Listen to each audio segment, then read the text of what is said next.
Congratulations to the Oklahoma City Thunder. They did what I expected them to do. However, they took a little bit longer than I expected them to do it. I was wrong with my pre-series prediction. I thought that the Thunder would handle business in 5 games. It took them 7. Now, we'll go into that later. But first, before we do any of that, we have to acknowledge Haliburton getting his injury. When I was watching the game live, I saw him plant. I said, oh, man, that's it. He tore it. And you could tell that he tore it because the way he was smacking the floor immediately. I mean, yeah, they showed the footage of the guys going the other way because of a turnover, but you could just see him the way he stayed down. I mean, he flops on some plays like any other player does in the league, but when he stayed down and smacked the floor like that, the way he planted and lost the ball, he never loses the ball like that. It was very clear that he had tore his Achilles, and it's a damn shame because Game 7, I mean, you would love to see 2 healthy teams go at it back to back, back and forth.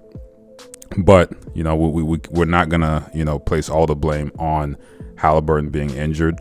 I know it's easy to do that. If we look at what the Pacers and Thunder did, both of them had plenty of opportunities to end this series well before Game 7. You know, it's a damn shame that it came down to an injury being a big effect on Game 7 because, quite frankly, Oklahoma City, they did not have it that first half. That first half, the Pacers still had the lead. Nembhard hit a really nasty step-back 3 to take the lead. I believe they were up by 1 going into the second half. Now, in the second half, it looked like the Thunder caught their wind and, you know, finally started playing real defense. They were causing turnovers. They were actually hitting their threes. I mean, they shot atrociously from 3 this series. But we're going to go into a few things. Now, when we look at this series, the series really should have been over by Game 5. The reason I say that, if you look at how the Thunder played in Game 1, they gave that game away in the second half. If they won Game 1, by Game 5, the series is over because they were up 3-2. If they had handled business in Game 1, it would have been over in the gentleman's sweep. Now, on the Pacers side of the ball, or their side of things, in Game 5, when I shouldn't even say Game 5, in Game 4, when, you know, there was a whole bunch of funny money with Scott Foster, etc. If the Pacers stepped on their necks and handled business, they would have been up 3-1 instead of going 2-2, going back to Oklahoma City. If you're up 3-1, that's basically a death sentence for the other team when it comes to their chances of winning the entire series. Now, we got to talk about the people who are hating on SGA. SGA, whether you like his play style or not, you have to acknowledge he is a very good damn player of basketball. Okay, you may not like him. That's okay. You don't have to like everybody. You know, everybody doesn't like Jokic. Everybody doesn't like Giannis. Everybody doesn't like whoever the last set of MVPs were. You could list them off. It doesn't matter. If these guys are getting the job done. In fact, every MVP except Joel Embiid, like the last, you know, set of years, has won the title. So really, these guys won an MVP. They're not just doing it during the regular season. They're handling business in the postseason as well. So you got to give credit where credit is due. The man had his team winning 68 games this year, and then they went and did what they did in the playoffs.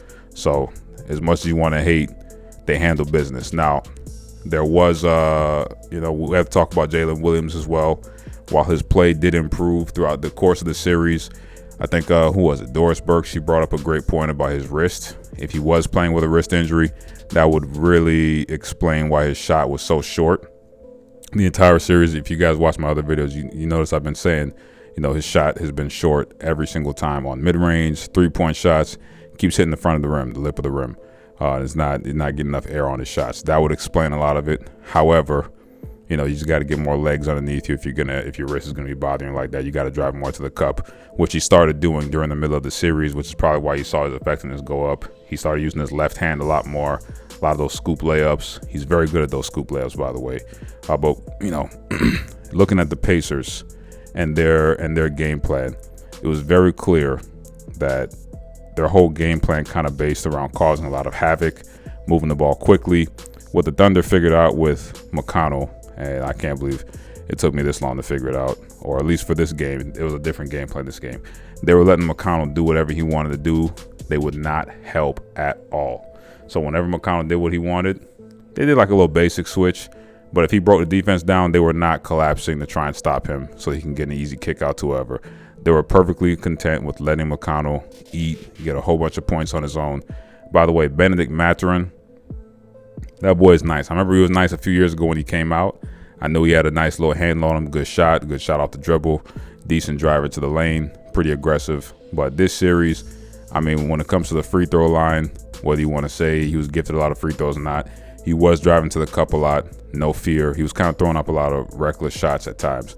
But the man was getting to the line. He was knocking them down. He was a very consistent scoring option for the Pacers, at this time. Pascal Siakam had a hell of a series. He fought on both ends quite a bit. Got to give him his credit. I don't know what kind of black magic he was trying to do the last game. I don't know if that was or not, but in terms of his actual play on the court, got to give him his credit. I'm not going to go too far into that. The Scott Foster game, we'd already discussed that. Any sort of potential funny business that he had in the series. That was 1 game out of 7. While I do think he had a strong impact on the series doing that. Both teams really. If you watched my last video, you probably heard me, watching this. I was like, look, I don't care who wins. I just want to see a good game. With the Pacers, I wanted them to punish the Thunder for playing so poorly. I wanted the underdog, just take the title. Show these boys you should underestimate people. You should play well the entire series, because the Thunder, in my opinion, they did not show up to the series with the same level of intensity that they had with the Timberwolves. I believe they took the Timberwolves a lot more serious than they took the Pacers, because in actuality, the Timberwolves, I believe, played better than the Pacers did in regards to their series before this. The Pacers, they played some teams in the East that I'm like, The Cavaliers, never trusted them. The Bucks, never trusted them. The Knicks, I gave the Pacers credit. I thought the Pacers would win in 6. They ended up doing that. The Knicks was the only team that the Pacers played in this playoffs that I thought was actually on their level or above. The other teams, definitely. I don't know why people put the Pacers as underdogs against the Bucks, against Doc Rivers, Giannis, and who else? It just wasn't going to happen. Against the Cavaliers. The Cavaliers, since LeBron left, they're perennial playoff chokers. They're going to have a great regular season. They're basically the new version of the 2010 Hawks. They're always going to look good on paper in the regular season, not going to handle business in the postseason. But the Pacers, I give them credit. They had a hell of a run this year. They were, 1/2 away from being NBA champions. That's way closer than a lot of other people in the league. Plus, they can hang their hat on the fact that their best, however you want to list it, best or second best player, tore his Achilles in Game 7. So, I mean, you have to hang your hat on something. You got to be pretty proud if you're a Pacers fan, if you're a Pacers supporter. Don't do the crying thing. Don't do the whining thing. I get it. It's easy to do that. But the Pacers had multiple opportunities to end this series before Game 7, especially with how they stole Game 1. Game 1, I'm still shocked at how they took that one. That shot, there's no way in hell how they should have gotten that shot off if the Thunder were taking them serious. They shouldn't have been in position to even be in that game after the first half that they had. And hats off to the Pacers for doing what they did the entire playoffs. Extremely clutch team. I would love to see this team stay together. Now we got to talk, finals about some of the tomfoolery going on with the presentation. I believe that ESPN could have done a lot better of a job when it comes to presenting the actual finals as more of a grandiose thing in terms of when you watch the 2010 finals. I did watch that one live. When you watch the 2013 finals, that 2013 finals was a classic with the Heat Spurs, absolute classic. Everybody knows Game 6 of Ray Allen. I mean, the gravitas in the air was just is a different feeling. You felt like every shot mattered, everything counted. Everything was just so much more gravity in each moment. When you look at, 2010 was obviously that way as well. Celtics-Lakers, absolute masterpiece of a series. We look at the 2016 series. That's probably the most recent one that most people remember with, not probably as the most recent one, but most people remember this one because it's Cavs Warriors. A lot of drama in this series. You look at what Kyrie was doing. Kyrie was giving them 40 pieces like it was nothing. LeBron was playing phenomenal. Absolutely phenomenal. Steph Curry, he did not no-show that series. He played pretty damn well that series. The Warriors overall played pretty well. There are a few gaffes and mess-ups, with Draymond, etc., that cost him a game or two. And Game 7, Draymond Green came out to play. That was a close game all the way through to the end. Everybody knows the chase down block by LeBron. Everybody knows that 3 that Kyrie hit. The one I have to give a lot of credit. People don't give him too much credit. Some people, do, but the way Kevin Love, D'd up Steph Curry. Steph Curry had that boy, usually he would have him dancing. And he had Kevin Love on his toes, K-Love stayed in front of him, forcing him to miss the shot. I mean, you got to give him credit in that fourth quarter with all the drama and all the weight of that shot. If it goes through, what it could mean for the Cavs. So you got to give those series credit. The way the announcers would bring drama to the series, and not like in a cheap way. Mike Breen sounded so much more engaged during those series. Mark Jackson and Jeff Van Gundy broke the game down at a very good level where it was digestible for most people, and they weren't trying to, dumb down basketball concepts, but they were not trying to speak, talking about flare out this, yada, yada, yada, doing stuff that, your grandma, grandpa will not understand. It was a much different time. I think their voices were much easier to listen to as well. Richard Jefferson, his voice, I don't mind it. I don't think it's a great voice for commentating, but I don't mind it at all. He's pretty good.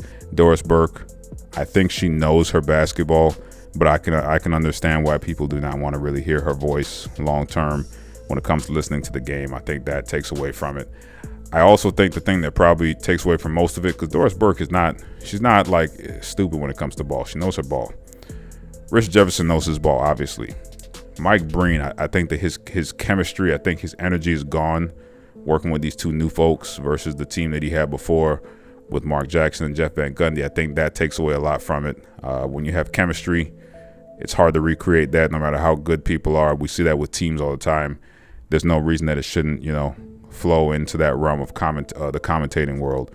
If three people don't have, chemistry, it's just not going to work. So I think that took away from it. The logos on the court, I'm not going to be someone who says they have to have the big logo on the middle or in the middle of the court, but they got to do something with the court where they have a permanent finals logo on somewhere around the hash marks. When you're coming down, there has to be something on the court that's not digital. I don't want to see it replaced with it's not WWE but Slim Jim, all that kind of stupid stuff where they're replacing it with the digital ads. No, put something with finals on it. Put the digital ads somewhere else, somewhere that it's not that important, not going to mess up the viewing experience of the game. We're already watching a lot of ads if you're watching the game live. So, I mean, not to make this into a thing about the whole presentation. That's a whole different video for a whole nother day. But definitely with this finals, they could have made this a lot more interesting if they had certain people involved. Now we got to go to the halftime show. Halftime show with Stephen A. Smith. What's the chick's name? Malika Andrews and Bob Myers, and everybody knows Kendrick Perkins. That was a very hard watch. Let me just say that right now. Very hard watch. The halftime show, I mean, everybody knows the halftime, if you have to use the bathroom, use it then. But for the halftime show for these guys, when it comes on, when I hear it, I just put it on mute. Throw that thing on mute, go use the bathroom, get settled with some snacks. If you want snacks, drinks, you want to take a walk outside, go stretch your legs. If you have paperwork to do, try and, squeeze it in during halftime. There's nothing I want to hear from Malika Andrews. There's nothing I want to hear from, Perk sometimes. Perk, he's not horrible, but I mean, sometimes it's hard to listen to.